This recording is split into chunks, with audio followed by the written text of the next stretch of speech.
Mutton biryani masala. இந்த ஒரு மசாலா மட்டும் போதுங்க. மட்டன் பிரியாணி அல்டிமேட்டான டேஸ்ட். ஸோ நம்ம வேற எதுவுமே மசாலா வந்து ஆட் பண்ண வேண்டாம். இஞ்சி பூண்டு பேஸ்ட்டும் சால்ட்டு மட்டும் நம்ம ஆட் பண்ணிட்டு வெங்காயம் தக்காளி எப்பவும் போல நம்ம வந்து சேர்த்துக்கலாம். இந்த மசாலா வந்து பாத்தீங்கன்னா செம்ம டேஸ்ட், ஸ்மெல் சூப்பரா இருக்குங்க. பிரியாணியே வந்து பாத்தீங்கன்னா அப்படியே அல்டிமேட்டா இருக்கும்.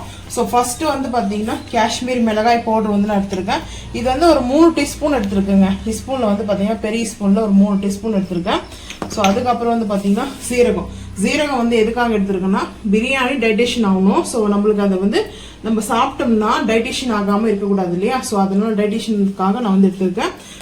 அது இப்போ வந்து லவங்கம் எடுத்திருக்கேன். லவங்கம் வந்து ஓரளவுக்கு வந்து மெஷர்மெண்ட் வந்து லவங்கம் எடுத்திருக்கேன். அதுக்கப்புறம் ஜாதிக்காய் வந்து பாத்தீங்கன்னா நான் ஒரே ஒரு ஜாதிக்காய் எடுத்திருக்கேன். இது வந்து ஃபைனலா நம்ம வந்து தட்டி இடிச்சு வந்து சேர்த்துக்கணும். அன்னாச்சி பூ எடுத்திருக்கிறேன். அன்னாச்சி பூ வந்து தேவையான அளவுக்கு அன்னாச்சி பூ, ஏலக்காய், மராட்டி மொக்கு. அதுக்கப்புறம் வந்து மராட்டி மொக்குல வந்து பாத்தீங்கன்னா நான் வந்து சின்னதா எடுத்திருக்கேன் மராட்டி மொக்கு. ஸோ அதனால சின்னதா வந்து கொஞ்சம் பெருசா இருந்தா இடிச்சு போட்டுக்குங்க. நம்ம வந்து இப்போ ரோஸ்ட் பண்ண போறோம் எடுத்ததுக்கு. அதுக்கப்புறம் வந்து பாத்தீங்கன்னா ஜாதி பத்திரி. இது வந்து ஜாதிக்கால வந்து பாத்தீங்கன்னா அந்த பூ வரும், அதுதான் வந்து ஜாதி பத்திரி. இது வந்து ஜாதிக்காய். ஸோ ஜாதி பத்திரி வந்து பாத்தீங்கன்னா ஒரு லிமிடேஷன் எடுத்துக்கணும். ரொம்ப எடுத்தோம்னா கசப்பு வரும். ஸோ அதனால வந்து பாத்தீங்கன்னா நான் இந்த ஃப்ளவர்ல வந்து பாத்தீங்கன்னா ஒரு 3 எடுத்திருக்கேன். அதாவது முழு பூன்னு பாத்தீங்கன்னா ஒரு 1.5 பூக்கு எடுத்திருக்கேன். நான் வந்து பாத்தீங்கன்னா 1.5 பூ எடுத்திருக்கேன். ஸோ அதுக்கப்புறம் 1.5 பூக்கள் வந்து பாத்தீங்கன்னா மெஷர்மெண்ட். மிளகு வந்து கொஞ்சம் காரத்துக்கும், மிளகு வந்து பாத்தீங்கன்னா பிரியாணிக்கு மிளகும் சீரகம் வந்து சேர்க்கலாங்க, நல்லா டைஜஷன் ஆகும். ஸோ வந்து பாத்தீங்கன்னா மிளகு வந்து பாத்தீங்கன்னா பெப்பர் வந்து நம்ம எதுக்காக சேர்க்கிறோன்றது பாத்தீங்கன்னா நம்மளுக்கு அந்த பிரியாணி வந்து செய்யும் போது கோல்டா இருந்தா கூட ஸோ அந்த கோல்டை வந்து கண்ட்ரோல் பண்ணும் மிளகு சேர்த்துட்டா. கசகசா எடுத்திருக்கிறேன். சுருள் பட்டை வந்து பாத்தீங்கன்னா சின்னமன். இது வந்து சுருள் சின்னமன் எடுத்திருக்கேன். இது வந்து 4 எடுத்திருக்கேன். இது வந்து நம்ம வந்து சின்னதா வந்து உடைச்சு எடுத்துக்கிட்டான். ஸோ அதுக்கப்புறம் வந்து பாத்தீங்கன்னா காஞ்சி மிளகாய் வந்து எடுத்திருக்கேன். காஷ்மீரி மிளகாய் பவுடர் தாங்க அது.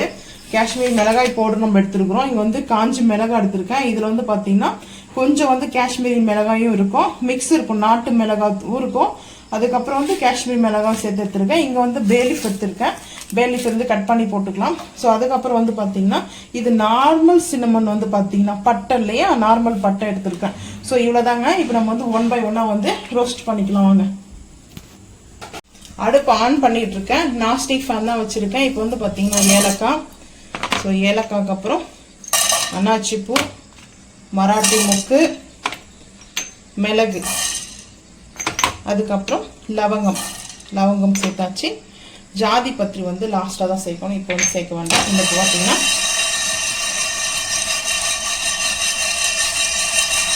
அந்த ஹீட்ல நம்ம இப்படி ஷேக் பண்ணிக்கலாம்.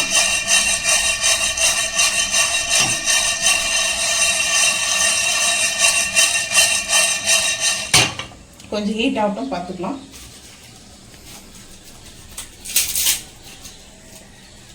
நம்ம டச் பண்ணி பார்த்தாவே தெரியும் ஹீட் ஆகிட்டு இருக்குது. ஸோ இப்போ வந்து நான் சிம் பண்ணிட்டு நம்ம இதை அப்படியே எடுத்து வச்சுக்கலாம். எடுத்து வச்சுட்டு இப்போ ஹீட் ஆகிடுச்சு. ஸோ இப்போ நம்ம வந்து பார்த்தீங்கன்னா நான் அந்த உருளியில் வந்து சேர்த்துக்கிறேன். உருளியில் வந்து சேர்த்தாச்சு. இப்போ வந்து பார்த்தீங்கன்னா காஞ்சி மிளகாய் நல்லா ஸ்மெல்லு வருதுங்க, ஹீட் ஆகிடுச்சுங்க. காஞ்சி மிளகாவும் நார்மல் சின்னமனும் சேர்த்துக்கிறேன். சின்னமனும் சேர்த்துட்டு நல்லா ஷேக் பண்ணிக்கலாம். இது கூடவே நார்மல் சின்னமனும் காஞ்சி மிளகாய் சேர்த்துருக்கு இல்லையா, இது கூடவே ஜாதி பத்திரி சேர்த்துக்கலாம். சேர்த்துட்டு நல்லா ஷேக் பண்ணலாம். சிம்ல வச்சிருக்கேன், ஹை ஃப்ளேம் பண்ணல. ஹை ஃப்ளேம் பண்ணவே கூடாது, கருகிரும். ஸோ நம்மளுக்கு அந்த மசாலாவுடைய பக்குவமே வந்து பார்த்தீங்கன்னா சிம்ல தாங்க இருக்கணும். அதே போல மெஷர்மெண்ட்டும் மெயினா தேவை. எதுவுமே வந்து பார்த்தீங்கன்னா கூட குறையன்றதுல எது கூட வந்து இருக்கணுமோ அது இருக்கலாம், எது குறையணுமோ அது குறையணும். மிளகெல்லாம் வந்து பார்த்தீங்கன்னா ரொம்ப கூட வைக்கக்கூடாது. ஸோ அது போல் எல்லாமே பார்த்து தாங்க சேர்த்துக்கணும். இப்போ வந்து பார்த்தீங்கன்னா ஹீட் ஆகிட்டு இருக்குது, கொஞ்சம் தான் ஹீட் ஆகிட்டு பார்த்துக்கலாம். நம்ம டச் பண்ணும்போது ஹீட்டு தெரியுது. ஸோ நம்ம எடுத்து அப்படியே இந்த உருளியில் சேர்த்துக்கலாம். சேர்த்தாச்சு. இப்போ இந்த சின்னமன் வந்து நான் அதுக்குள்ளே உடைச்சி எடுத்துட்டு வந்துட்டேன். ஸோ சுருள் பட்ட சின்னமன் எடுத்துக்கிட்டேன். ஸோ இப்போ வந்து பார்த்தீங்கன்னா கசகசா, ஸோ அதுக்கப்புறம் சீரகமும் கசகசாவும் நம்ம வந்து பே லீஃபும் வந்து சேர்த்துக்கலாம். பிரியாணி இலை, பே லீஃப், ஜாதிக்காவும் காஷ்மீரி மிளகாய் பவுடரும் ஃபைனலாக வந்து சேர்த்துக்கலாம். ஸோ ரொம்ப சிம்பிள் தாங்க, ஆனால் வந்து மெஷர்மெண்ட் கரெக்டாக இருக்கணும். ஸோ டேஸ்ட் அல்டிமேட்டாக இருக்கும் பிரியாணி.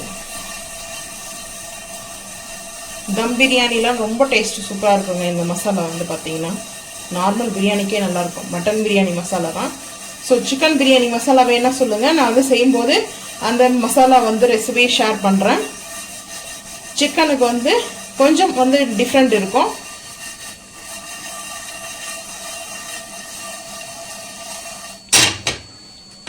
ஹீட் ஆகுது நம்மளுக்கு வந்து அது கரகடன் பொரிய ஆரம்பிக்கும். ஸோ அந்த பார்த்தீங்கன்னா அந்த கசகசா வந்து ரொம்ப குட்டியாக இருக்கும். ஸோ அதெல்லாம் வந்து பொரிய ஆரம்பிக்குங்க. அதுக்கு முன்னாடியே நம்ம வந்து எடுத்துடணும். ஸோ அது பொரிய ஆரம்பிச்சிச்சுன்னா ஹீட் ஓவர் ஆகிடும். ஸோ இப்போ வந்து பார்த்தீங்கன்னா ஹை ஃப்ளேம் பண்ணிவிட்டு ஒரே ஒரு செகண்ட் தான் அடுப்பு ஆஃப் பண்ணிட்டேன். அடுப்பு ஆஃப் பண்ணிவிட்டு வந்து பார்த்தீங்கன்னா சேர்த்துக்கலாம். சேர்த்துட்டு நல்லா ஆறட்டும். நல்லா ஹீட்டாக இருக்குது இந்த பாத்திரம். ஆனால் ஃபேன் போட்டு ஆற வைக்க வேண்டாம், நார்மல் ரூம் டெம்பரேச்சர்லேயே ஆறட்டும். ஆறுனதுக்கப்புறம் பார்த்துக்கலாம். ஆறுனதுக்கப்புறம் வந்து பார்த்தீங்கன்னா இந்த மிளகாய் தூளும் ஸோ இந்த ஜாதிக்காவை நான் இடித்து எடுத்துகிட்டு வந்துட்டு போகிறேன். ஸோ இடித்து எடுத்துகிட்டு வந்துட்டு நம்ம சேர்த்துக்கலாம் வாங்க. இப்போ நல்லா ஆறிச்சு. இந்த சவுண்டு பாருங்க. ஸோ இந்த மாதிரி சவுண்டு வரணும் நம்மளுக்கு. அப்போ தான் நம்மளுக்கு கரெக்டாக அரைக்கும் போது அந்த பவுடர் நம்மளுக்கு ரெடி ஆகும். வேணும்னா குறைக்கலாம் கூட அரைச்சிக்கலாம், பைன் பவுடரை கூட அரைச்சிக்கலாம். அது உங்களோட விருப்பம் தான். ஸோ நான் இது வந்து 2 பாட்டாக வந்து சேர்க்க போகிறேன். இப்போ வந்து பார்த்தீங்கன்னா இந்த ஜாதிக்காவை இடித்து எடுத்துகிட்டு வந்துட்டேன். ஸோ இப்போ இதை வந்து சேர்த்துக்கலாம். அப்படியே சேர்த்தாச்சு. சேர்த்துட்டு காஷ்மீரி மிளகாய் பவுடரும் வந்து சேர்த்துக்கலாம். சேர்த்துட்டு ஒரு 2 டைமாக வந்து போட்டு அரைச்சி எடுத்துகிட்டு வந்துடலாம். அரைச்சி எடுத்துகிட்டு வந்துட்டு பார்க்கலாம் வாங்க. மசாலா அரைச்சிட்டு வந்துட்டோம். மிக்ஸி ஜாரே வந்து ஹீட் ஆகிடுச்சுங்க. ஸோ அந்தளவுக்கு வந்து மசாலா வந்து பாருங்கள் ஆற வைக்கணும். இல்லைனா வந்து பார்த்தீங்கன்னா இந்த கொஞ்சம் அந்த பபுள்ஸ் மாதிரி வந்துடும். ஸோ ஆற வச்சா தான் நல்லாயிருக்கும். நான் அதாவது இந்த உருளியில் சேர்த்துட்டு ஸோ நம்ம இந்த போல் ஆற வச்சுக்கலாம் அப்படின்ட்டு தான். நல்ல வாசனை, கமன்னு இருக்குது வாசனை. நம்ம மட்டனில் வந்து பார்த்திங்கன்னா மேரினேட் பண்ணும்போது எந்த அளவுக்கு நம்மளுக்கு இந்த மசாலா தேவையோ பிரியாணிக்கு வந்து எடுத்துக்கிட்டு அவ்வளோதான். நம்ம வந்து மசாலா வேறு எதுவுமே ஆட் பண்ணவே வேண்டாம். ஓன் கரம் மசாலா வந்து லைட்டாக வந்து சேர்த்துக்கலாம். பிரியாணியில் பட்டை, லவங்கம், ஒரு அன்னாச்சி பூ, ஏலக்காய் இது வந்து சேர்த்துட்டு அது மட்டும்தான் ட்ரையாக வேணும்னா சேர்த்துக்குங்க. ஸோ இந்த மசாலாவே போதுங்க. இது ஆறட்டுங்க. ஆறினதுக்கப்புறம் கொஞ்ச நேரம் கழித்து பார்த்துக்கலாம். மசாலா வந்து ஆறிடுச்சு. நான் வந்து பார்த்தீங்கன்னா ஏர் கண்டெய்னர் மிரரில் வந்து பார்த்தீங்கன்னா பவுலில் வந்து ஸ்டோரேஜ் பண்ணியிருக்கேன். ஸோ நம்ம அழகாக டெக்கரேட் பண்ணியிருக்கோம்.